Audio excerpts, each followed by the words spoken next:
Hey guys, it's Corrine from Water Ventures Travel. So today we're going to talk about the Disney cruise. Again, you know how much I love it. So I wanted to let you guys know, first off, when this comes in the mail, get super excited because that means it's almost time for you to leave for your vacation. So second off, I wanted you to see my lanyard. So I got this and I ordered, I think, a package of 6 on Etsy. So if it's your first time cruising, I don't believe they give you one of these, but if you've been several times, I think you get a lanyard.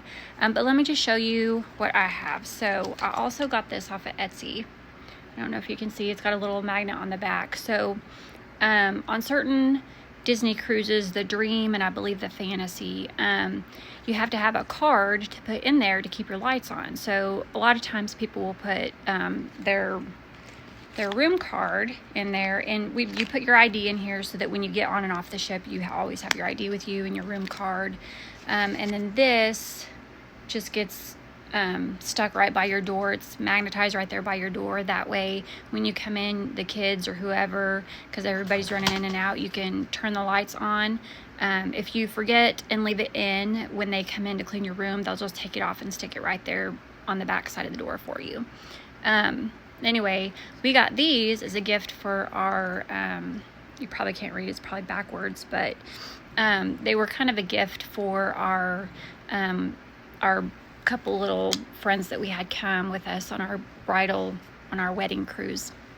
So I got them that, and I got them a magnet to go on their door because the doors are magnetized, and that's something super fun that you can do on the Disney Cruise Line just to make it special for you and your kids, no matter how old they are. But we got magnets that had the date of our wedding and said Water Cruise and had the date on it. So really cute little thing. You can pick their favorite characters. You can make your own, or you can get them off of Etsy. The other little thing that I wanted you guys to notice about my lanyard is the pins. So we went out of Port Canaveral, and so we went ahead and visited Disney Springs, so kind of like the shopping area. If you've never been there, it's wonderful. Anyway, so they actually have pin trading at Disney Springs. There's a pin trading post, but and actually normally before COVID, the cast members would trade pins all the time, and they also have a pin trading on the ship, so that's something to look forward to. So I hope you guys enjoy these tips that I've given you, and I look forward to my next video to tell you guys more.